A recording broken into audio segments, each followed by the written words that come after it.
England, or indeed Britain, as uniquely a nation of immigrants is preposterous. That every European country is a blend. Of course it is. There are two great differences. I believe you have a house in America, Mr. Stuckey. I have a house in America. I was wondering, where are you domiciled for tax purposes?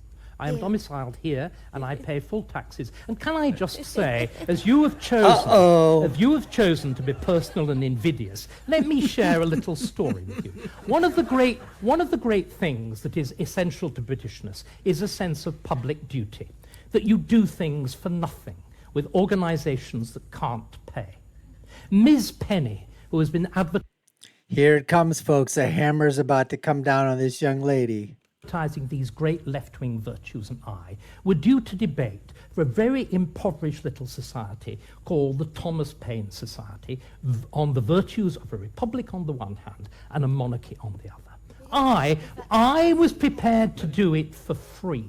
She insisted on trying to charge such a large fee that the event had to be cancelled. Now, I think that is as mean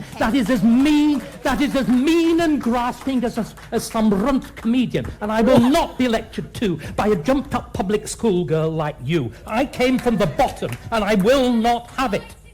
Excuse me. May I respond to that? Right of reply. Go on. I think I deserve a right of reply to that.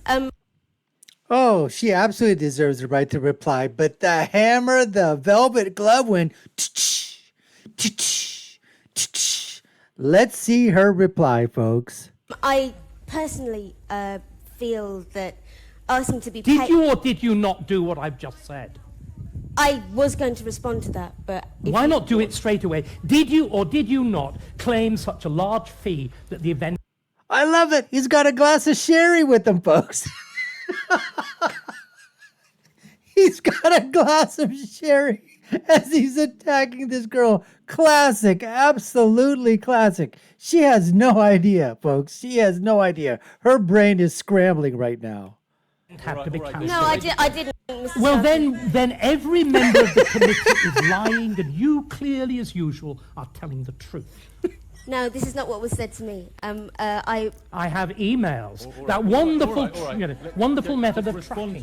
No, I don't think I'm going to respond to it. One of the reasons the event was cancelled partly because they couldn't find a speaker in time because they were trying to fly me out, and part of the reason that the cost for that on top of my being asked to be paid for 2 days' work because I actually don't earn very much.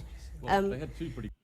Oh, she doesn't own those that much. She's just a socialist Marxist who wants everybody else's money, but she doesn't own that much, and she just wanted to be paid for 2 days. But everything the gentleman said is absolutely true, but I'm not going to answer it. Wow, wow, wow. Good speakers there already. Well, No, she backed out because she wasn't being paid. Anyway, I'm sorry, excuse me. we're running over time, but I want to come back to I this point about- really don't appreciate being stood on stage to be personally attacked and having a finger I jabbed want to in come my back face. to Englishness versus Britishness. But Whoop-de freaking do! Hear me, but and I think the point about Laurie. I think I'd like to say something about Britishness in terms of what's just gone on here, which I feel like we've been moving on very quickly from. But I attend. He keeps pouring from the bottle, folks. He keeps drinking his sherry. He's not tipsy at all, but this is just absolutely classic. You gotta laugh at this. And she keeps trying to avoid the question. I mean, she was just absolutely tagged in that, folks. Absolutely owned, absolutely destroyed. To make a point and had a person on this panel shouting and pointing in my face, and in fact the point that Professor Starkey raised about my dropping out of a panel where we were due to speak together, my main reason for doing so is that I didn't want something like that to happen. I felt that I was being set up to be attacked, and part of the reason I decided to...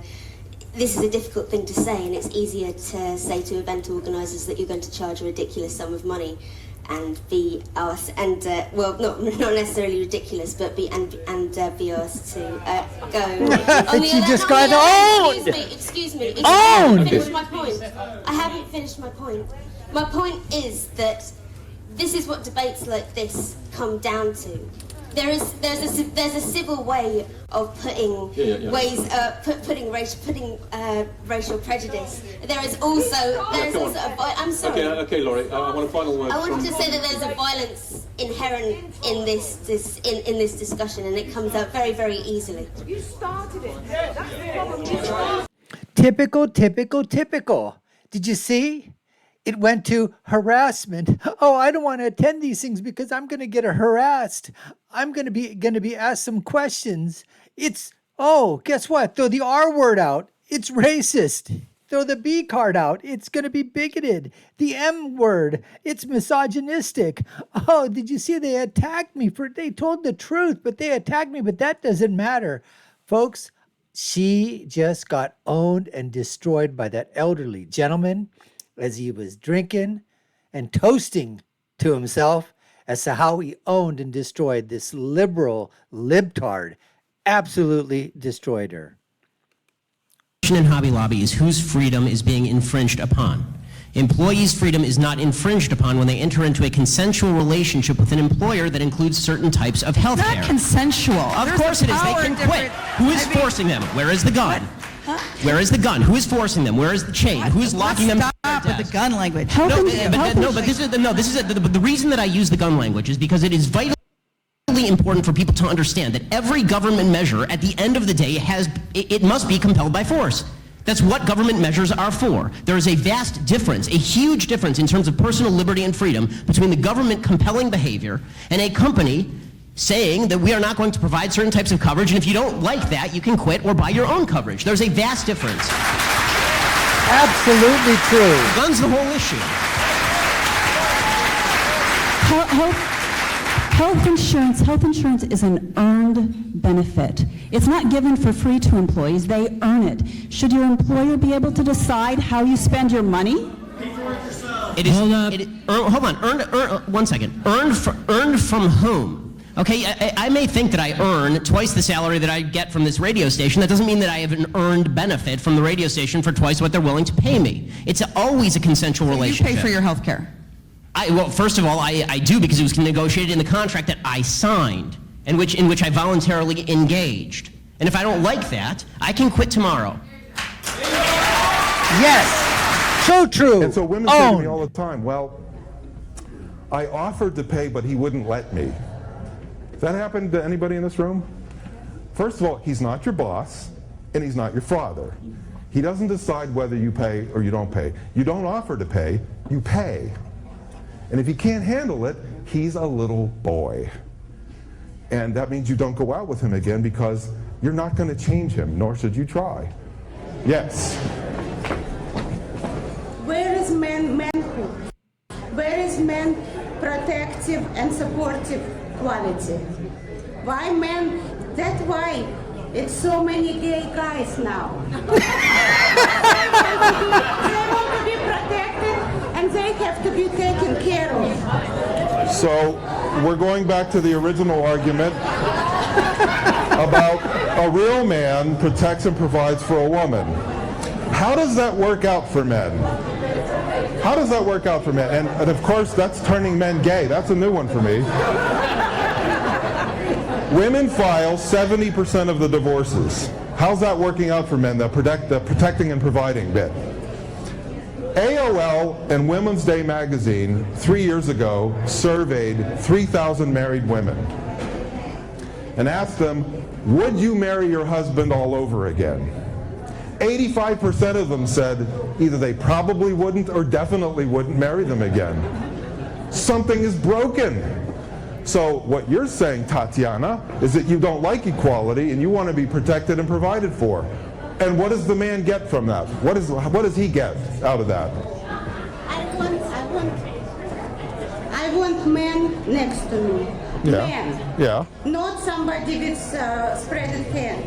You know, I cannot respect men who wait for handouts. Well, from women. What is it when you get it? Is it not called a handout? No. Oh, I see.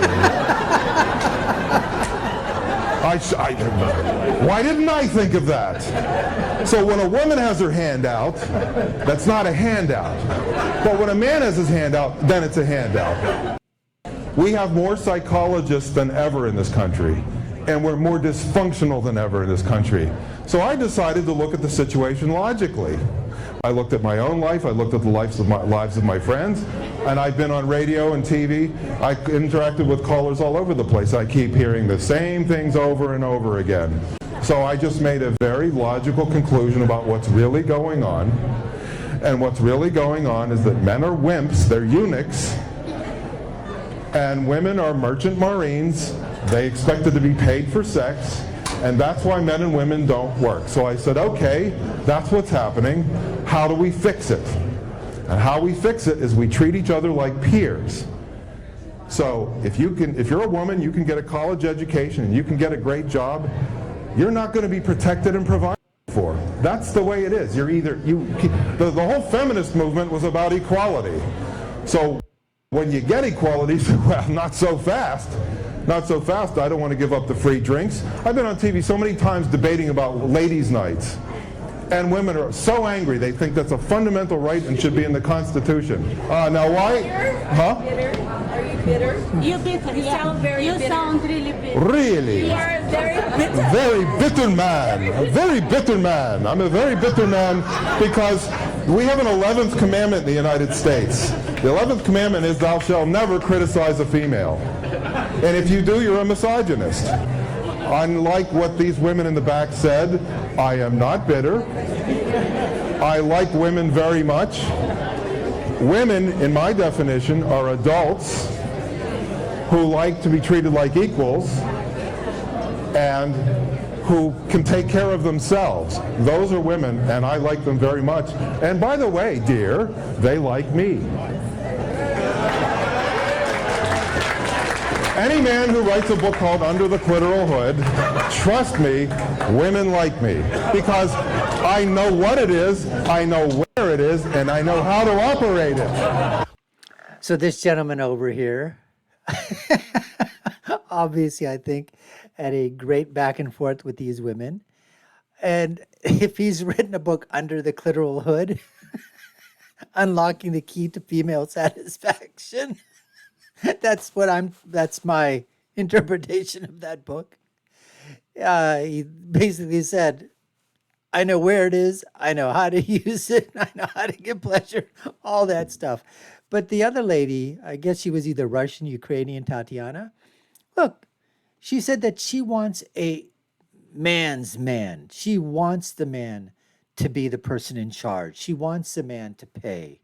She wants that. So in terms of equality, she's probably not looking for that equality in the payment category, but that's what I thought the whole movement of feminism was, right? If women and men are equal, shouldn't they be equal in sharing the check? Why is it that the men have to be the ones that buy dinner? Why is it men have to pay for the room? Why do they have to pay for the drinks? Why do they have to pay for the night out? Why do they have to pay for the vacations? If women want equality, shouldn't they? Now, here's the thing. If at least they ask and they, say that I would like to pay for this. I would like to pay for half, or I would like to pay for the whole thing. Then, in my opinion, and this is just me being old-fashioned, now, of course, I'm married. I'm just talking to you other men out there that are looking for something in your significant other. If there is a woman out there that you go out with and she actually offers to pay and she insists to pay, then there are two things that you can possibly do. You can say, okay, fine, go ahead. Or the gentlemanly thing to be is to thank them for offering to pay. But if this is somebody that you feel that you want to continue seeing, maybe take that second date, progress further. There's something that happened, that there was something that clicked. One of the gentlemanly things to do is, I appreciate your offer to pay, but I was the one that asked you out. I'll pay this time. Next time, you can do this tongue in cheek. I'll tell you what, I'd love to see you again. You decide where we want to go on the second date, and you can do whatever you want, then that would be a great way to start off the relationship. Anyways, folks, appreciate you taking the time to watch. You've been watching the Dr. Nasser Sheikh Show. I've been your host, Dr. Nasser. If you've loved this content that we provide, commentary on the reactions to these things, this is just great stuff, folks. Great stuff to react to. Hope you enjoyed it. Like, share, and follow us. Subscribe to the channel. Y'all know what to do. Take a look at our video links above and below. My final thought is always, when you're right, you're right. And when you're left, you're wrong. Until next time, folks, take care and stay safe.